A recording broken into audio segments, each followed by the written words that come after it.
It never fails to amaze me how terrible companies really are and how much they want to screw consumers over. And today, we're talking about Crunchyroll making a decision that has understandably infuriated a lot of people. Because Crunchyroll has decided to stop free ad-supported content that they're pretty well known for. I have a few things to show off, but before we get into the topic at hand, if you enjoy the content that I create, please make sure to subscribe to the channel and hit the notification bell. Follow me on social media like Twitter or mine so that you can see when my content is posted. And of course, if you do really enjoy the videos and the live streams that I create, please consider becoming a Dark Titan via Patreon for just $1 a month or supporting the channel via YouTube memberships. All of the links are in the description, and of course, I do really appreciate all of the support. So I had seen this yesterday. It says Crunchyroll to halt ad-supported streaming starting with spring 2022 season, and I found out about this on Twitter because people are pretty pissed off at Crunchyroll for doing this and Sony for making this decision. It says Crunchyroll announced on Friday that it will no longer offer free ad-supported viewing starting with its spring 2022 season lineup. Crunchyroll will instead require that viewers have a subscription to access new and continuing simulcasts.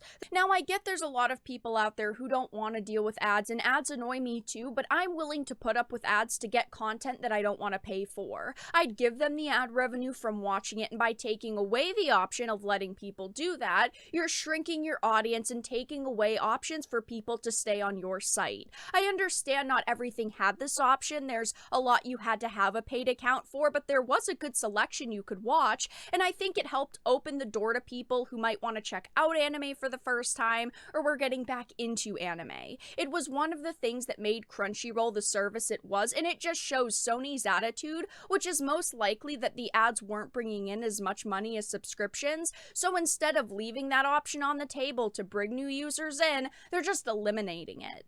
It says the first 3 episodes of the following spring 2022 titles will be available for free ad-supported viewing for a limited time. There's titles like Spy X Family, The Dawn of the Witch, Skeleton Knight in Another World. There's a bunch of different shows here. But it says the first 3 episodes of each title will be available for ad-supported viewing for a week after their premiere, and then subsequent episodes as well as other titles in the simulcast lineup will be available to view with a premium monthly or annual subscription. It's not very surprising to see Sony start making changes like this because we've been talking about them for months at this point because of the Funimation Crunchyroll merger, but it just makes people that much more unhappy with them. I also wanted to reference this article for you guys. It's from about 2 weeks ago. It talks about what we know about the Funimation Crunchyroll merger. It says, with Funimation's anime content heading to Crunchyroll, fans have raised many questions about how the transition will be handled from a consumer perspective. After speaking with representatives of Crunchyroll and Funimation, here is everything we know right now.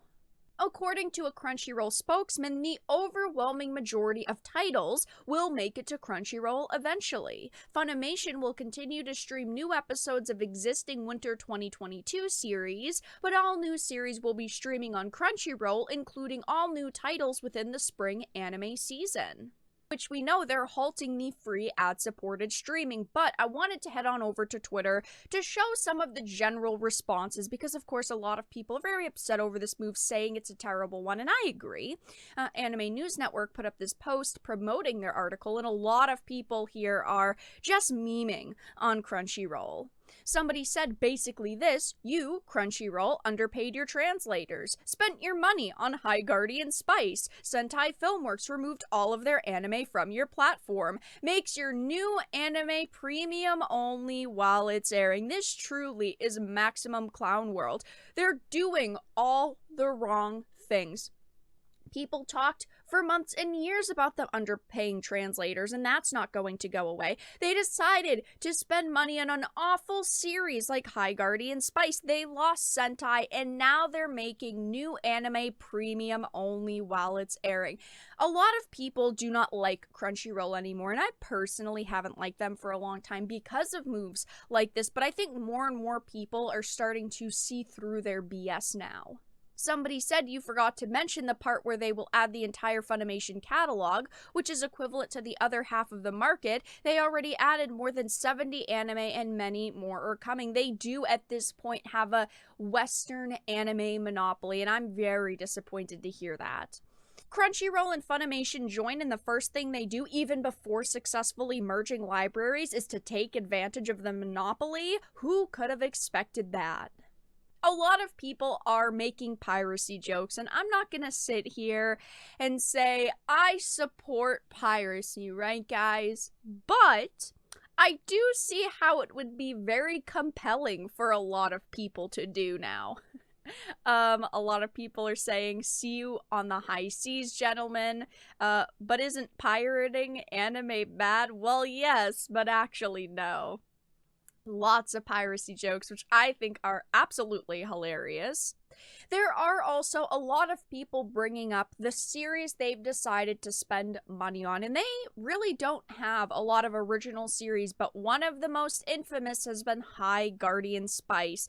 After years and years of talking about it and putting money into this series, they finally released it, and it was a complete and utter failure. It got totally review bombed, got awful reviews, memed on social media, and it just was a very, very mediocre series at best, and that is being generous. This is what they think people actually want. And the creator of this even came out and said, well, it wasn't ever meant to really be an anime. It was just supposed to be a cartoon.